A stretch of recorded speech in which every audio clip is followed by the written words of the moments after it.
This room is where I've been making my videos for the last year. And while I do love this room, we've had some good times in here and some bad.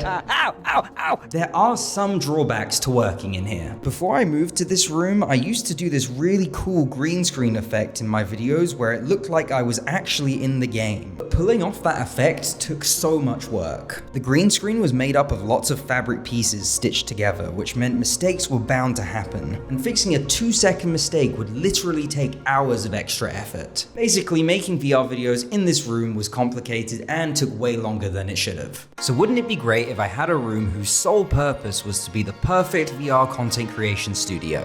Well, some of you may have noticed that I haven't uploaded a video since January, and that's because I've been building something. And I'm finally ready to show you guys what I've been working on.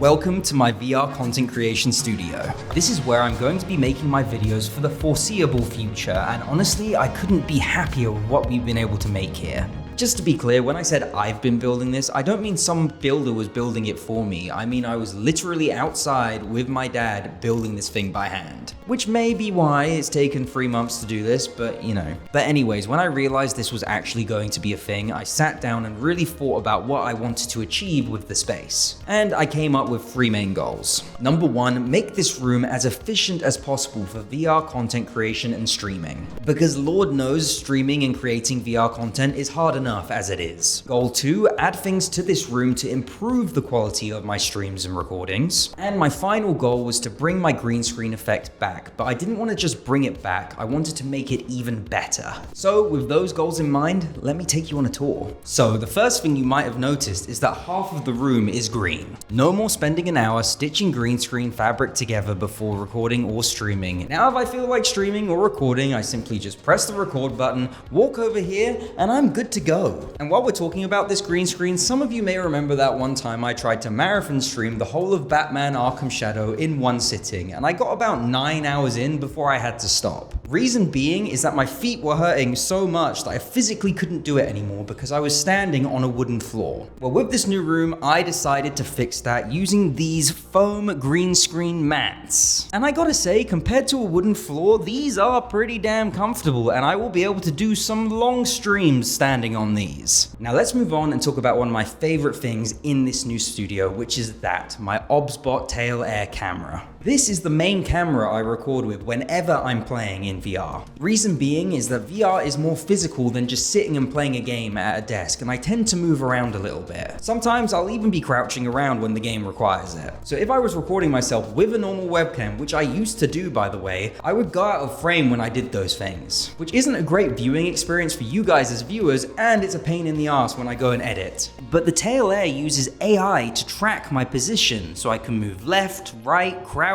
whatever, and I'll always stay in frame. And for that reason, it's kinda perfect for recording and streaming VR videos. As you can see, I have decided to hang it from the ceiling, which for whatever reason, I find it looks really cool in that position. But beyond the fact that it just looks cool up there, I actually put a lot of thought into its position. Combine the position of the camera with where I've positioned my desk, and I personally think I'm using this camera to its maximum potential. First off, when it's in tracking mode, it can pretty much follow me all the way around the room, which is great for showcasing and streaming mixed reality games. Then, because I do tech reviews, a big part of that is the unboxing experience, which I could never really do because I didn't have a camera that could easily shoot from above. Well, with my desk positioned here and the OBSBot camera linked to my Steam Deck, I just press this button, the OBSBot moves to this preset position that I've programmed, and boom, I've gone from the perfect VR camera to the perfect unboxing camera. And because the camera change in position only takes a few seconds, it means I can now do unboxings on stream really easily. So that adds some really cool value for the people that watch my streams. And when I'm done unboxing and want to switch back to VR mode, I simply press another button on my Steam Deck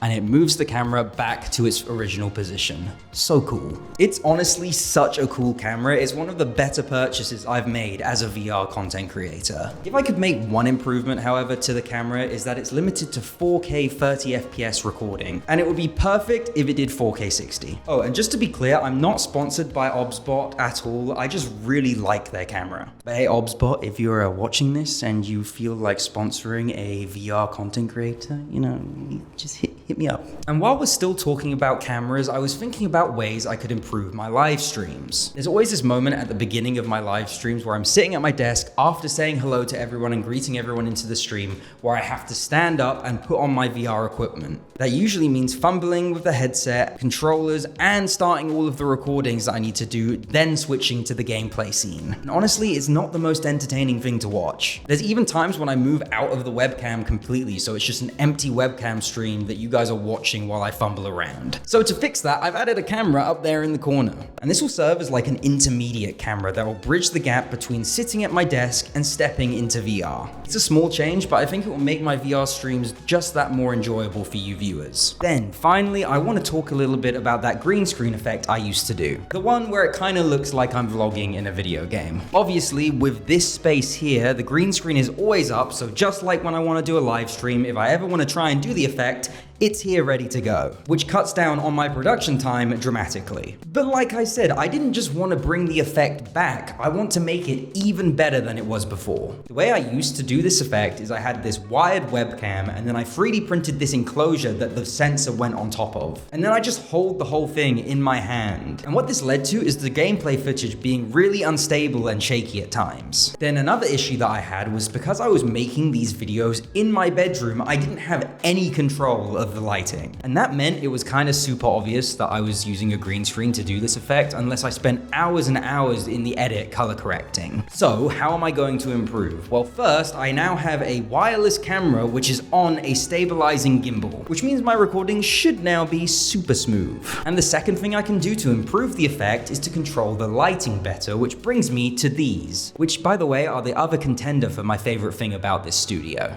These are RGBW strips in the ceiling. But not just any RGB strips, they're individually addressable RGB strips, which means I have full control over what these lights do down to the individual pixel. If I wanted to, I could have all of the lights off except a single pixel on that one. Now, why you'd want to do that is a different question, but the point is I have the power to do it. I don't even know if you can see me right now, but there you go, one pixel on. And because the lights are individually addressable, it means they come packaged with these really cool effects which look awesome. But it's what these lights allow me to do while I'm recording that's gonna take this to the next level. Let's say I want to record myself in a game where there's a sunset happening to my left. I simply get up my phone with the controller, then I can control the lights and turn them to a kind of yellowy orange color. That's pretty good. Then for this strip over here, let's make it a brighter orange. There we go. Then to add the cherry on top, we'll use my LifeX beam to bring in the bright orange at the end, like this. And now the effect is way more convincing. But the thing about that example is the background was a PNG stationary image. I needed to test whether or not this green screen would work when I'm in a virtual reality set moving the camera around. And so I did exactly that. And if you look at some of the shots I used to do in my old videos, and then compare it to the 2 shots that I've done as a test, it doesn't even compare. And like I said, I haven't really even color corrected the videos, it's just the lighting matches and it makes it look so much more believable. I can even do nighttime shots now, which is kind of a game changer. And honestly, I'm so happy with the results. Now, to be clear, this place is still a work in progress. For example, there's no storage in here, and there are literal wires still coming out of the walls. But in terms of what I set out to achieve, I think it's as perfect of a VR studio as I could have hoped for. I think it's come out so well, and it's gotten to a point now where I can start making videos again. So I know I've been gone for a while, but this is it. There's no excuses anymore. I have the space, now I just gotta get making videos. We're gonna make some seriously cool content in here. So first, I wanna say a massive thank you to both my parents, my mum and my dad, for helping me build this place. Then I want to thank my girlfriend, the rest of my family, and my friends for supporting me while I make these stupid videos. And I want to say thank you to you all for watching and supporting me. I couldn't have gotten this far without you guys. And I am going to make the wait worth it with the content I'm about to make. But yeah, that's it. I hope you guys have enjoyed this tour. And I'll see you guys in the next one. Bye guys.